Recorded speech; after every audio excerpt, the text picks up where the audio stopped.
All right, this next one is interesting. This is from eRed Prime. Citizencon 2953. Why high expectations are not unreasonable. A lot of people really think this one's going to be big. At the very end of the video, or at some point during the video, will share my strongly worded feelings about this. Because I will save it, but I feel very strongly about this.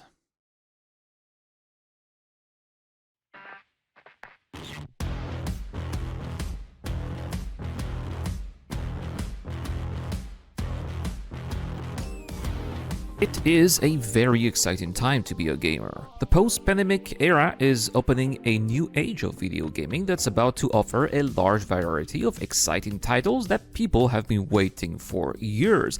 And it's going to be difficult for some of the older games out there that have been out for quite some time to stay relevant. And one of such titles is Star Citizen, which technically has not been released yet and is still in alpha, but has been made accessible for almost a decade at this point. And being an original backer of the project, actually hopped in 2012, I've seen plenty of people come and go, join in and leave in frustration, or just take a break until significant progress had been made. And I think that that's the overwhelming majority, right? Is a significant amount of people bought the game throughout the years and are just going, pretty cool. I'll be back when it is working. I'm excited. I think, I'm very much in the Twitch and content creation space, obviously. Seeing content creators that are really big and that play like good games on a regular basis see the potential of Star Citizen just shows that most likely most people are going about it the exact same way that they are. Yo, this looks pretty sick. New update. Let me check it out. Still shit. All right, I'll be back later. And that's it. And this has been especially true in periods during which development of the games seemed to have been stalling, like what we have seen in 2017 when we were waiting for the planetary tech, or when we were waiting for persistentity streaming last year, or perhaps right now as we are waiting for server meshing. As exciting as what Star Citizen can potentially become, it does become frustrating to lose a gameplay session again because of yet another server crash. It does get old quickly to punch NPCs to death because the servers can't get them to work. Absolutely. It does get boring to always go to the same locations year after year after year. In the end, people are looking for a space game that just works, that can transport us to diverse, faraway places while still providing us with that sense of awe, no matter if it's a multiplayer or a single-player experience. Yes, and that's agreed. why so many people are excited about Starfield. That's why some people are even hyped about Star Wars Outlaws. Yes. Well, that might be because these games, while being smaller in scope, immersion, realisms, or ambitions, are going to offer something that Star Citizen can't offer at the moment, and that is a stable, carefree moment of entertainment, which as gamers... I mean, stable and bug-free, we'll see. Most likely not, but it's still... I get to play something. There's some story injected in there. It'll be cool. Who cares? Is ultimately what we are all looking for. So, we all know that Starfield is set to release at the start of September and is probably going to drain a significant portion of the player base of other games, Star Citizen including, given all the hype and excitement there is around the title. However, Citizencon, which is Star Citizen's annual convention, will return 7 weeks later, and there is no doubt that those who run Clan Imperial games are aware that the hype train has stopped for Star Citizen, which is why I believe that this year we should expect something really big from this event, which for the first time is going to last over the course of 2 days. Yeah. So first, I think that we should expect a 2-part demo similar to what we saw in 2019, the last time we had a physical Citizencon. Those are the most hardcore followers who will attend the event, some of them being perhaps some of the biggest contributors in terms of financial support. So after all this time... the big backers love to flex at events like these, I think. I just can't imagine... I can't even remember who it was. he was super nice guy. So I really like this guy. He was such a sweet guy. So it's going to sound like I'm putting him down a little bit, but like he had a lot of money and like rented out a penthouse in LA last time I was there, and like threw a huge party, and it was awesome. But it was very much like feeling like, all right, you're flexing. Okay, flex, dude. Cool. But I think a lot of people like to do that. I can't remember his name off the top of my head right now. It's right on the tip of my tongue. It begins with Texas. He is a wonderful person. He's so sweet. He streamed for a while in Star Citizen. He was awesome guy. Great streamer too, actually.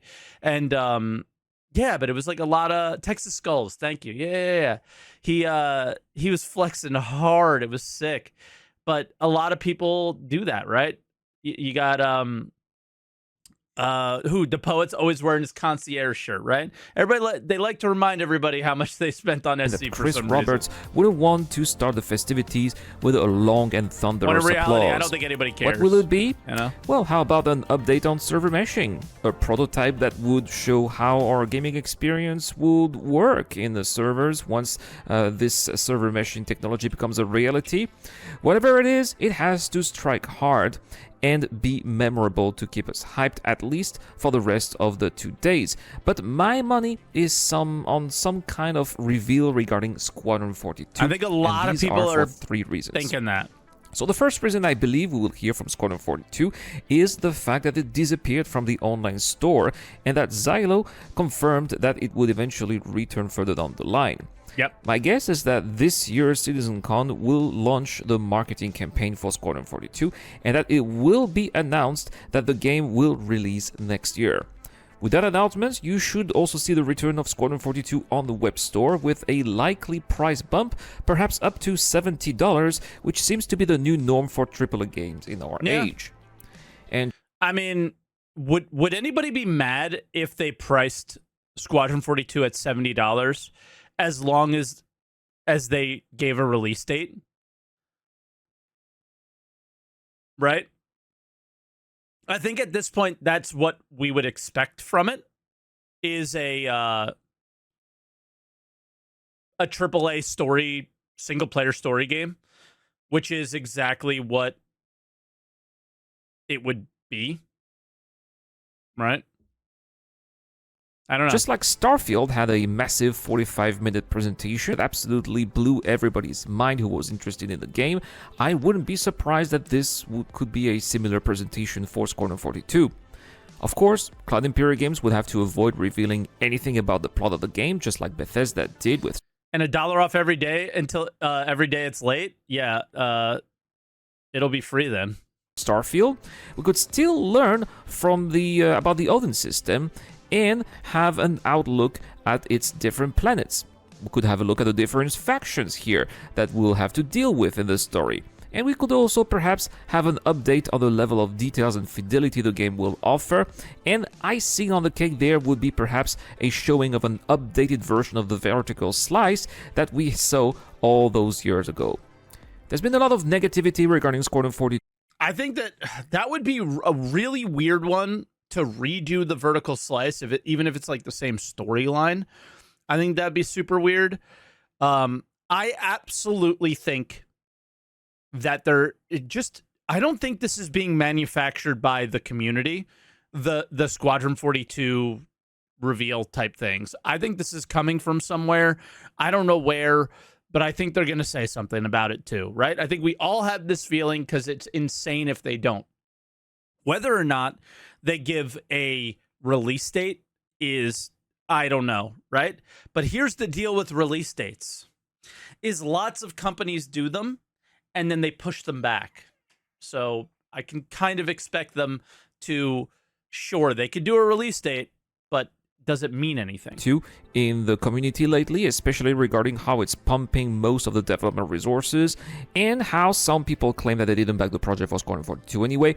And I think that the time has come to show where the money has gone, what was done with it, and Agreed. how we the backers are eventually going to benefit from it. I feel very strongly And the same way. the final reason I believe that we will see Squadron 42 this year is because of the location of Citizencon itself, Los Angeles, and not just anywhere.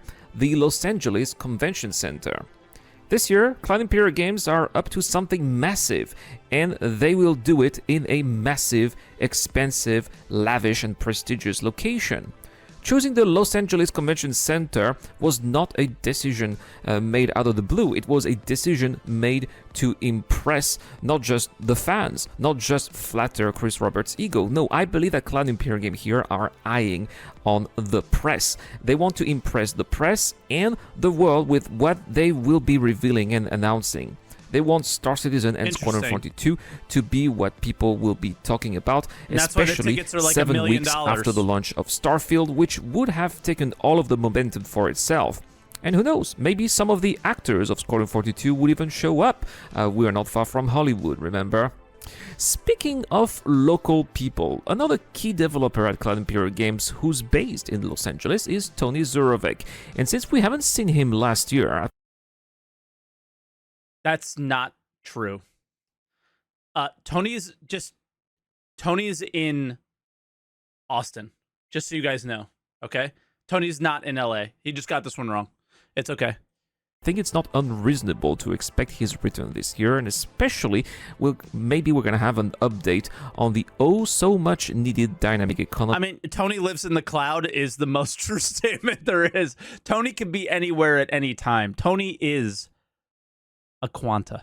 Because quite frankly, it's way overdue at this point. The last time that we saw Quantum, the game's bespoke economy matrix, well, it seemed like it was quite capable of managing the offer and demand as well as NPC behaviors and activity. But that was in Quantum, and we have yet to see how this will transcribe in the game. And I think that this year would be a great time to finally show us how it would look and how the system would eventually impact the players from their own point of view on video. Of course, here, I don't think that there would be an estimation of a possible release time. I believe that server meshing would be needed anyway, but I don't see why at some point they wouldn't simulate the system on a single server for the purpose of showing it in a demo. And since we were talking about demos, how about this year's demo, right? Well, will it be about the Paro system again? Probably. But as we are ever going to get closer to... I mean, I think that that's almost one of the reasons why I've talked about my reasons why I don't want to go. I don't need to elaborate on that. But like some of the very minor reasons why I wouldn't want to go is, what are they going to show, bro? It's just going to be Pyro again. Right?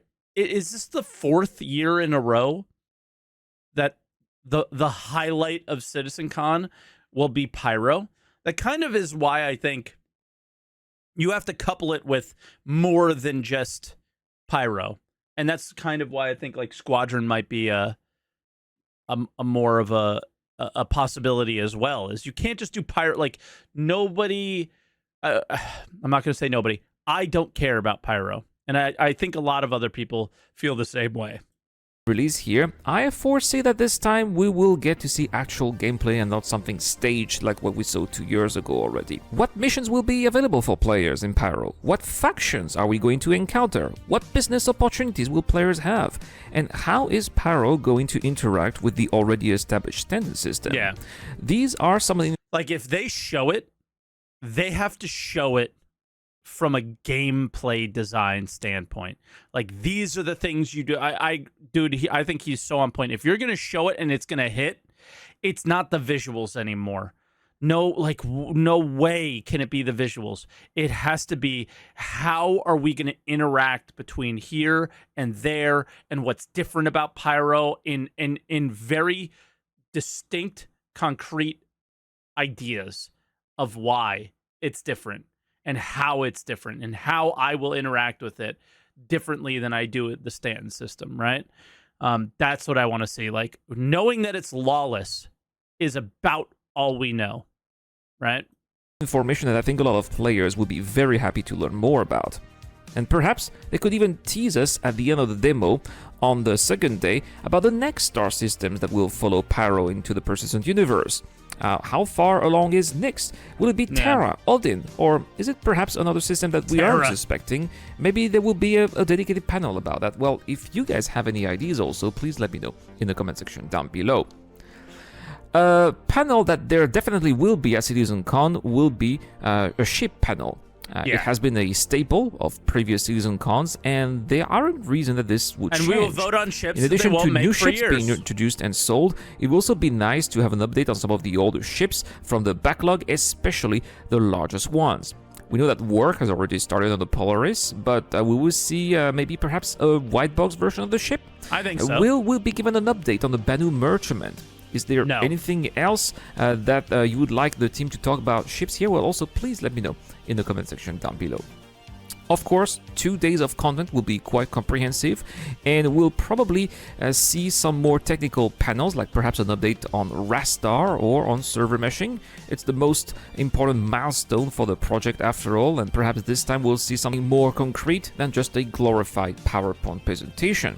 I would be personally very interested in also knowing how far along they've gone since the meeting that we saw in Inside Star Citizen earlier this year. Last. Okay, so what he just said is, I don't think it'll just be a glorified PowerPoint presentation. I think it will be something more concrete. I'm not exactly sure what he means by more concrete, but for me, that's the thing about Citizencon, is it is just a glorified PowerPoint presentation. It has been for years. Whether that PowerPoint presentation has a video playing, is about planetary art, is about anything, it's been quite a long time where it's not had a lot of substance for the video game. When was the last time a Citizencon demo translated to the video game? 2016, maybe? Right? And we don't even have the planet that they showed there. So that's kind of the problem here. And that's where I'm getting to my point about it. What the community thinks is big, a lot of times, is showing or talking about something. And the problem with it is showing and talking about something is cheap. 2018 sitcon, 2019 sitcon, 2021 sitcon, 2022, because they skipped 2020, right? I don't remember what we got in 2020 because that was such a blur.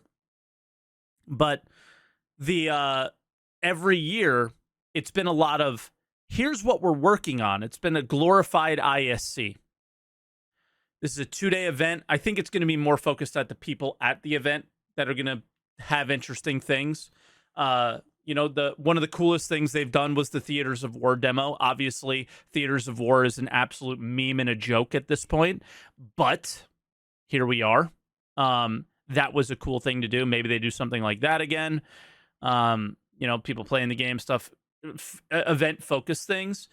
But in terms of talking about Squadron 42, even releasing a date, how much weight does that? Concrete is heavy, right? So how much weight does anything that they do at Citizencon currently have? Nearly none, right? What kind of weight is it going to have this year? They haven't proven to me yet that it's going to have any. So for me personally, it's just going to be another, you know, maybe longer-winded, more in-depth look into development of the game, and not a whole lot of what might be concrete. You know, and that's my definition of concrete, is at the end of this show, at the end of this Citizencon, you will be playing this. We have a release date for Squadron 42. Release dates aren't concrete. If they show an updated demo, it's just visual, right? None of it means anything until we're actually interacting with these things. So for me, if they show Pyro again, well, if server meshing isn't done, guess what? I don't care, right? Like, that's how I feel. Go back and watch the jump point. The last jump point, I think they did, with, like, at a Citizencon, Chris said that those servers were meshed together. I'm almost positive about it.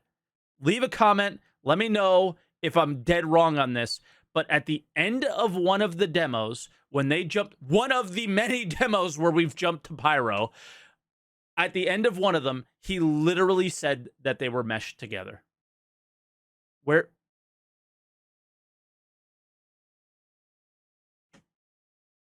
Come on. But not least, I think that Arena Commander will have its own panel. I'm like 99%. There seems to be a rise of interest at Cloud Imperial Games for this module recently, and perhaps Citizencon will be a perfect time to tell us the plans they have for the long term. Are they going to integrate, for example, the work done on Theaters of War? How about future maps for the map? I would really also want to know what's going to be happening over there. So there you have it, guys. These are my expectations for this year's Citizencon. Am I expecting a lot? Yes, I think so. Are those expectations unreasonable? Well, given how long it's been since the last physical Citizencon, given how long Squadron 42 has been in development, given how long we've been waiting for Pyro, and given how much Star Citizen is losing its hype in favor of Starfield, no, I don't think that these expectations are unreasonable. I think that it's actually what it would take to keep backers and the gaming community interested. But let me know in the comment section down below as well, what are your expectations for this year's Citizencon? Have you lost interest in the project? If so, what do you take for Cloud Imperial Games to make you more interested? I'd like to know everything. Interesting. Now, this video was brought to you by the wonderful people who support this community on Patreon and via the YouTube membership program like Dr. Forbin, Deplorable Infidel, and Zeo Crusher. If you enjoy my content and would like to support my work, you can do so for as low as $1 a month, and it has really helped so much in making those videos like those ones here in the past 5 years. This is how you can make a difference. You also have automatic access to my monthly giveaway, such as this month's triple giveaway, where I'm giving away a Storm, a Lynx, and a Fury. You can also enter for free by entering our video sharing contest. Thank you so much for watching. I've been Rad. See you guys later. All right, that was Rad. Let me give you guys the link. Then you can join us giveaways and stuff. And yeah, I mean, I think he makes a lot of good points. It's just so interesting to see the Star Citizen community be like pretty content with just kind of sharing the info the way that they have, and it not necessarily needing to be concrete. And I think that's a perfect word that Erad used. We need it to be concrete, and it can't just be fluff and air like we've had for so long. But do I think the Citizencon will be different? No, I don't. I think it will be a lot of talk and about the same amount of action we've been seeing. Because if they could do the action, they would have done it. Right? It's not that they can't do it. I mean, in the amount of time, you know, that would be reasonable. They would have done it already. I think they'll talk about a lot of exciting things. I will absolutely make pog faces while watching Citizencon. I will absolutely get excited about what they're talking about. But then eventually I'll come back to reality and realize that we're not going to see any of that stuff in a reasonable period of time, because that's just been the trend. And until that trend changes, I'm going to feel the same way. That's it. Simple.